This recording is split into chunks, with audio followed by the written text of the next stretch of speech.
È il momento del nostro panel internazionale, parliamo dell'ecosistema internazionale, allora vorrei un caloroso applauso per i prossimi ospiti.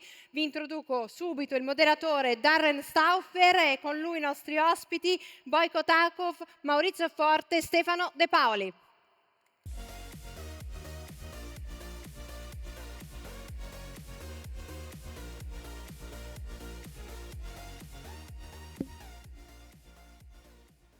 Step one. All right. Thanks for not going to lunch yet. Appreciate you. Cool. My name's Darren. I'm with dealroom.co. And for the next 15 minutes, we're going to talk about global ecosystems. I am joined here today by Boyko Takov. He's the executive director for the Bulgarian Small and Medium Enterprise Promotion Agency. Stefano De Paio. He works with the International Trade Representative for Invest Hong Kong. And Maurizio Forte, Managing Director, Export Promotion Department of the Italian Trade Agency. I wanted to start off, jump right into it. It's only 15 minutes. Start off with a little-known topic of AI.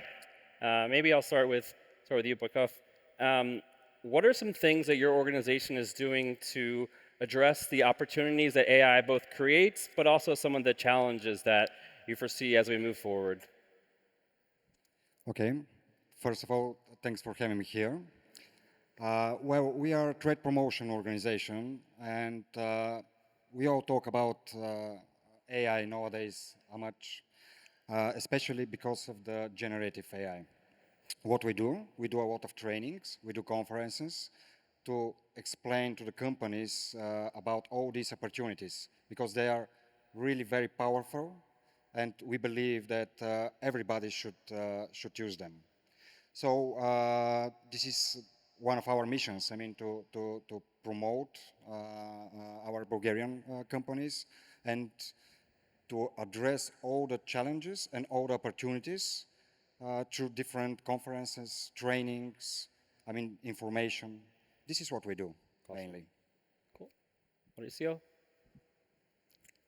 Same question, I Yes. suppose. Good afternoon, everyone.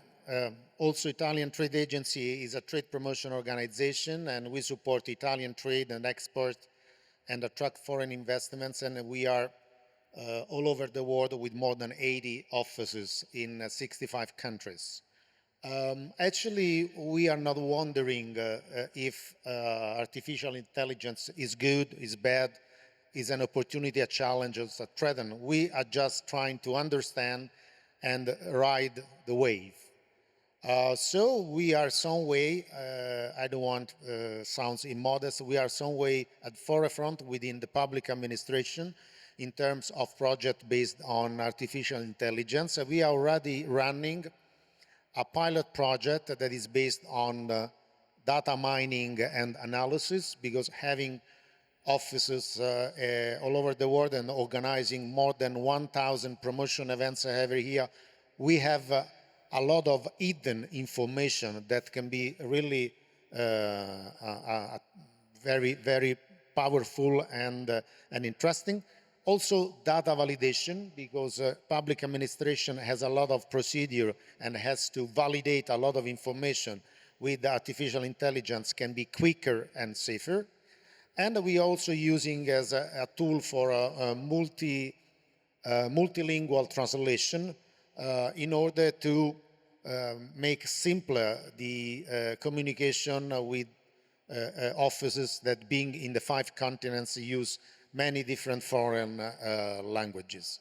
Then we are also investing a lot on training, both for our staff. All our staff has already received several training programs on artificial intelligence, and we also have training for companies. But if I will have the opportunity, maybe I try to talk about our activity in another round of questions. Thank you. Thank you. Interesting question, Darren. Hong Kong, as you know, is a technological hub in all sense. The technology, innovation and all the fields related are a major component of our economy. As such, the Hong Kong puts the artificial intelligence a very high priority in every decision, in any activity for the government and for companies, all the operations related to the Hong Kong economy.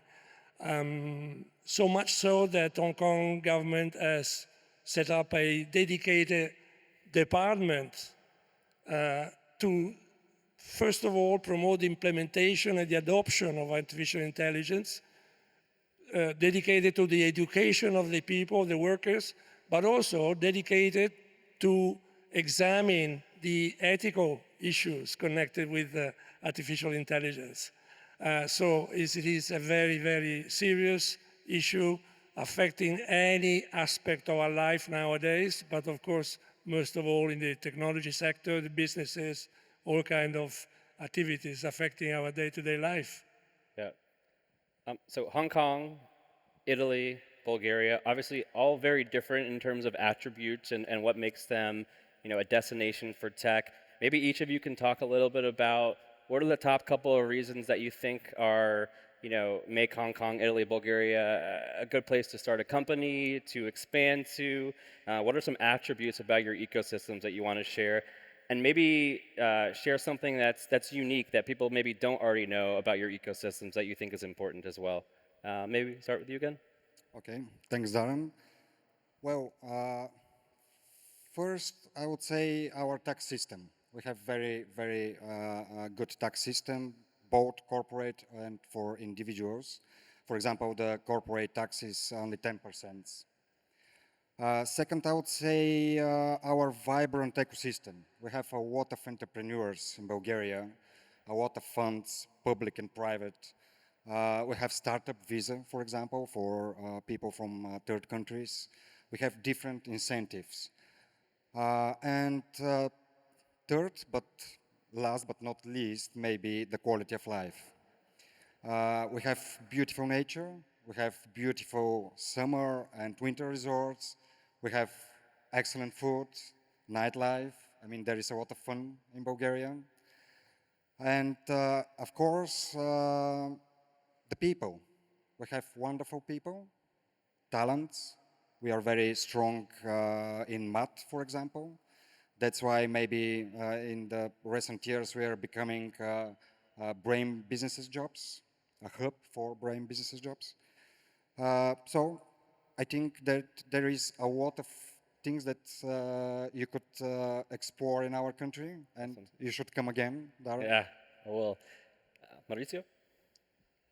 I think that in order to be attractive for foreign investors, foreign companies, we have to strengthen the Italian ecosystem for innovation, startups, and all the related activities.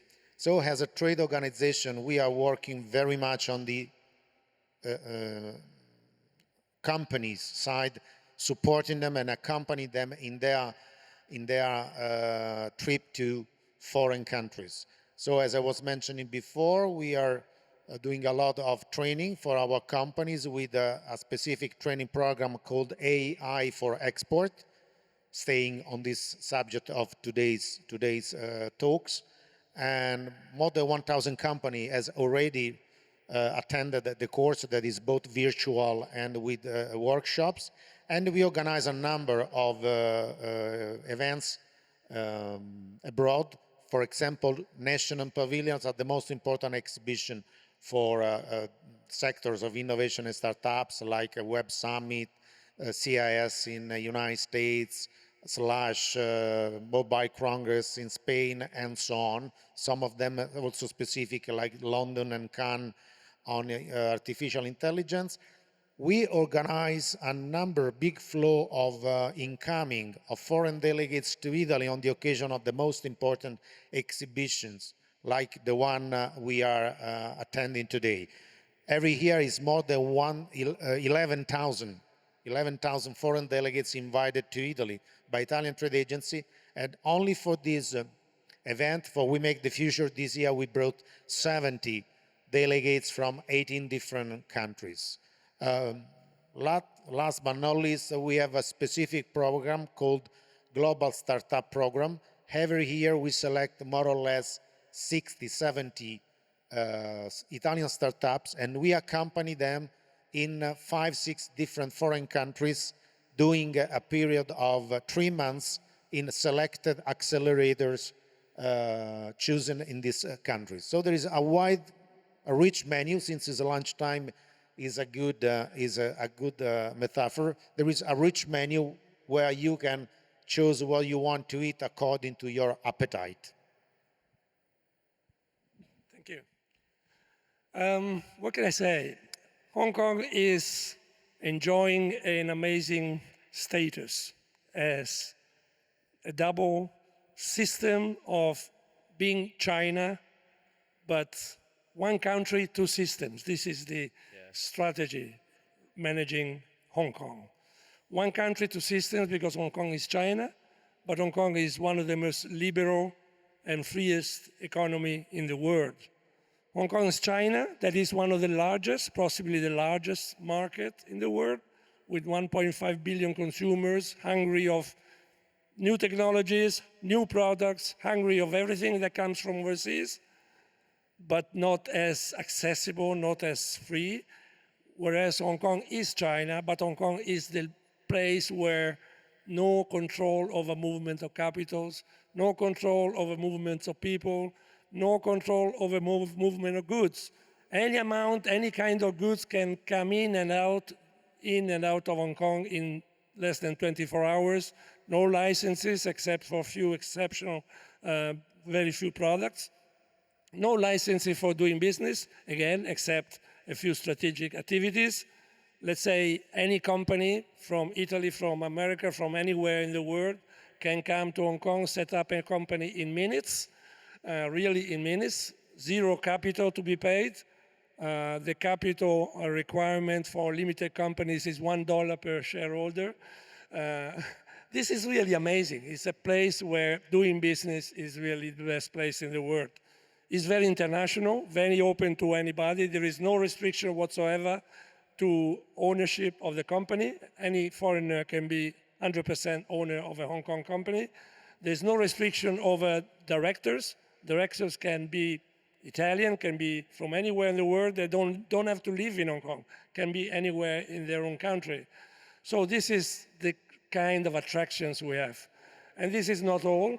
The Hong Kong government is very generous in providing funds, money to be used, most of all in research and development. We really have huge amounts of money available for research and development projects, regardless of whether they are local or from overseas. No discrimination whatsoever. And we have amazing infrastructures to accommodate incubation programs, acceleration programs, and finance facilities for startups. Not only for startups, for SMEs and anyway technological and innovation companies in general. We have, I give you a number, over some 5,400 startups in Hong Kong. 26% of them, that means nearly 1,500 startups are from overseas. Foreign founders, not Hong Kong founders. This tells you a lot about the Hong Kong status. We have, remember, Hong Kong is a city. It's similar to Bologna and the province around Bologna. We have 5,000 startups there. We have a total of 11. Last year we had 11 unicorns. Now there are 8 because 3 of them, they went public into the stock exchange. So 11 unicorns in a small city like Hong Kong, 5,000 startups, 300 or more, 350 nearly incubators, accelerators, venture capital companies, verticals of all kinds. Honestly, I believe Hong Kong is a paradise for doing business for any company from anywhere in the world. We have about 1 minute left, so maybe 30 seconds each. I just wanted to ask you, as you look at the next 5 to 10 years, as we evolve, technology evolves, what are your focuses? Where do you see the world going, and how does that affect your every day-to-day, what you do day-to-day? What's your outlook for the future? Well, undeniably, the technologies will develop fast and fast, but I think that we should invest more in natural intelligence. This is what I miss as a conversation and talks on such kind of forums. Because of course, AI, it is very powerful. It will enhance our productivity, which is good. It's very good. But we have to think about natural intelligence. Yeah, definitely. I think that the more the competition, the challenges are becoming strong and tough, and the more we have to strengthen the relation between the public sector, private sector, companies, institutions, new generations. The world is changing a lot. As you see, the international situation is quite complicated. I think we should have more trust each other, work together, and in this way we can face all the changes that we are facing and take the best from what the world is offering us. Thank you. I have a simple question, simple answer. I think Hong Kong is the only place in the world where we know exactly where we're going to be between now and 2047. This is because there has been, when we passed over from the UK administration back to China, we had a mini statute, that rules how Hong Kong is going to be administered in the next 50 years from 1997. That means Hong Kong will remain what it is now until 30th of June 2047. My personal view is that it will remain again the same for another 50 or 100 years, but I will not be there to witness it. But at least we can say Hong Kong will remain the same. Let me say also that China is growing and growing and growing. There's no objections from any analyst that China is probably already now the first economy in the world. If not, it will be in a couple of years latest. So we are China with this special status. So I think we are going to enjoy more and more of this status for the next many years. Awesome, cool. Awesome, that's our time. Thanks, everybody. Thank you. Grazie ragazzi, prego di là.